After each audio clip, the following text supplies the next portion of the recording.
He's out. All right. Okay. So go for a big fella. Keep going with your ice creams and your fruit. All right. We also have Ruboy Chatsy, old Jazzy there, talking about he likes the Rockstar energy drink, fruit flavored ones there. I'm not big on the energy drink Peps because it has a smell to it that I'm just not huge on. Mm.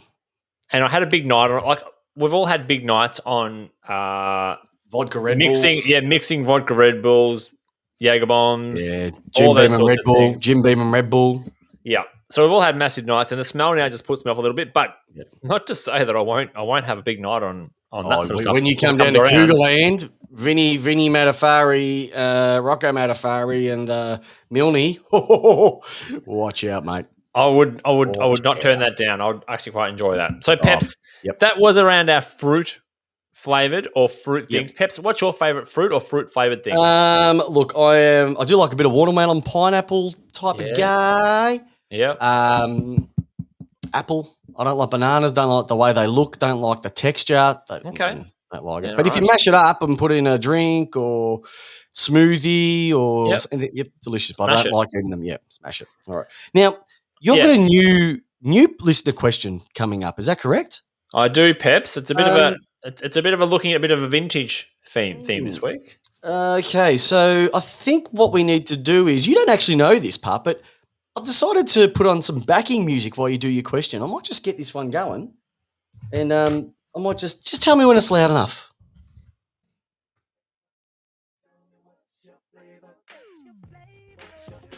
That's it. Go a bit louder. Stop there. Okay. Got to go with some CD for this one, peeps. Oh, you're right. Peps, you've made this show just from at least a 3 to a 4. That's a 33% jump. That is. Okay, so what I want to know from our listeners is which old flavour of ice cream is the best? I don't talk about all this new shit and how we can scientifically engineer flavours. I'm talking old school, rum, raisin, boysenberry, choc block, that sort of stuff. So you're talking about, so can it be an ice cream flavour or can it be an actual ice cream like the...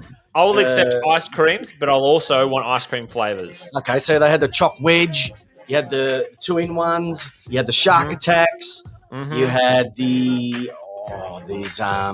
Ninja Turtles, you had the rockets. Yep. You had what about the chocolate on chocolate paddle pops? Yep. Bubble O Bills back when they had the bubble. When they actually had a proper one. Yep. Yes, we're talking.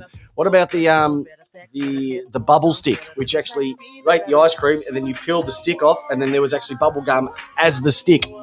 Oh, okay. I don't think I ever recall that one, but Peps. I want either old school flavours that are the best or what's the best. In fact, no. Stuff the old flavours. What is the best ice cream ever? Just best ice cream. I'm opening them up. This is on the run, Peps. We're opening it up. This is best ice cream ever. Unlike Richmond, we can think on our toes and have a plan B. What's what we workshop it, we talk things out, we get the responses from our listeners. Maxi Bonds have been around enough. If you can buy it now, if you can buy it when you were alive, it's been around long enough. Yep. How's that?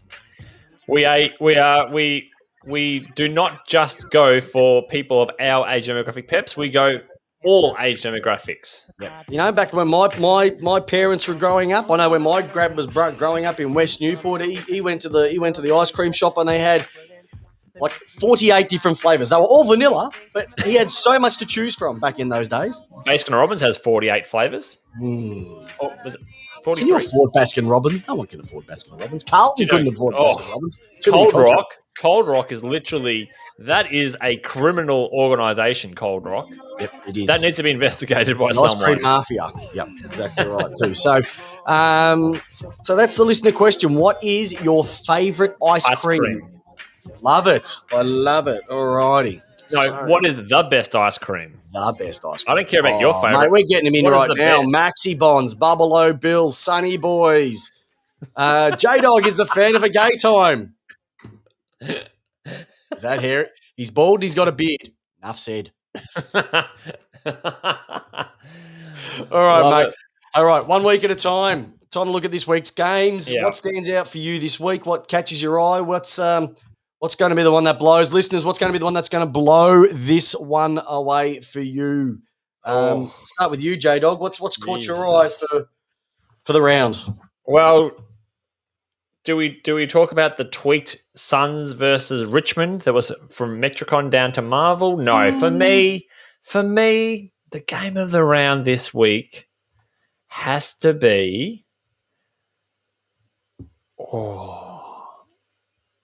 Geelong versus Essendon. It's a good one. It could be actually that is going to be a ripper. That is going to be a Friday night special in itself, isn't it? Yep, because if Essendon want to jump into that top 8, they need to win this game. And if Geelong want to bounce back and show everyone that they're not the geriatric Cats, they need to win this game. Well, there's 2 games going on at exactly the same time on Saturday night that I'm pretty much excited for, but for 2 various different reasons. First of all, it's Carlton versus Fremantle. Oof. We don't know where it's going to be at this stage. It was going to be in Perth. Now, the reason for that is that Fremantle keep winning. They have a massive chance to jump into the 8 because of what's happening at the outside of it.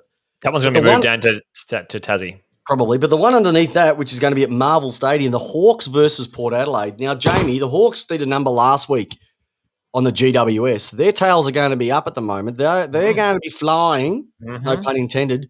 This is the game you have to win because this is not going to cost you a spot in the finals. This could be your top 4 going out the window if you lose a game like this. Nah, we're going to win this, Peps. Yeah, okay. Cool. Supreme confidence. That's good because they're the games that I'm looking at the moment that could shape it. Everything else is pretty much, nothing to look forward to. Can the Saints do it again? North won't get near the Doggies. Sydney Eagles will be an interesting one, I must admit, though. I'm thinking about it. If that's going to be a GMHBA, I'll definitely take the Swans. So I'm tipping if you're Melbourne, Brisbane, and the Doggies, you're just going to love these games with everybody punching themselves at the moment. Nick Serace goes East Keilor versus Meadows. Yeah, exactly. Yeah. Plenty of games to look forward to this weekend. It's good to see some of the ones coming in as well too. Hey, buddy, I think that's the show for tonight. Yes. Quickly though, Pets. Yep. Now, just a couple of things. Go for it. What we're going to highlight. I was going to say, everyone who's put your answers in tonight, fantastic. I love that you've got involved. Chuck them onto our Facebook side as well because there's people outside of just our little community that love to see your answers. And people have very strong opinions. You often see my wife in there yelling at people because she has a very strong opinion about ice cream. She has. She has. Now, I'm just going to throw this one out. There's been a statement just made on the chat right now that I have to quickly go and state, right? If it's this actually happens, pardon? It's a tax write-off. It's probably going to be a tax write-off, and I don't care. But Jared has just written out, I'll shout every lace-out listener a beer if Essendon beats the Cats. Now, there's a couple of things for this. First and foremost, it can't be Carlton 0. It can't be a light beer. And it cannot be a craft beer. It has to be a genuine ripping beer. It can't be a no VB. No VB. No crownies. No crownies. No. VB's all right. Calm down, J-Dog. All right. Yeah. Just make it a slab of Jimmy cans and I'll be on with that. All right. But tell you what, big one there. I think everybody's going to be hoping that Essendon beats the Cats this weekend. We will go nude. Literally go nude. All right. So a couple of things. Once again, if you have need a new footy, go to the Sharon page, lace out in the chat in the checkout, get yourself 30%, which is literally half price, Peps. Thanks, Jamie, this month. Also, Mick Warner's book is out there. Anybody, if you haven't read it, get onto it. It's a corker. If you haven't listened to my interview, get onto it because it's a corker. And most importantly, just remember Thursday night we've got tipped out too. So get around, we'll have our tips. But that's it. Massive episode. Lots of things that we've got through. Get into the listener question. Roller Girl, you've been sensational tonight. Tell you what, if it wasn't for me holding the fort down here, doing everything, I don't know. We probably wouldn't have Lace Out, especially with your skills with technology at the moment, Peps. That's okay, Jamie. That's okay. Like I said, behind every superstar race car driver, there's got to be a pit crew, and that's right. You just hide in the sheds, and I'll do the rest. Have a great week, listeners. J-Dog, I must ask the question. It's as simple as how we want it. And everybody on the chat, how do you want your footy? Lace Out. Lace Out. Have a great week. Leave us a review on iTunes if you haven't done one. For everyone who joined us tonight, thank you very much. Without you, we are nothing. Everybody listening to this, without you, we are nothing. It's Lace Out. Have a great week. It's Peps. It's J-Dog. See you, listeners.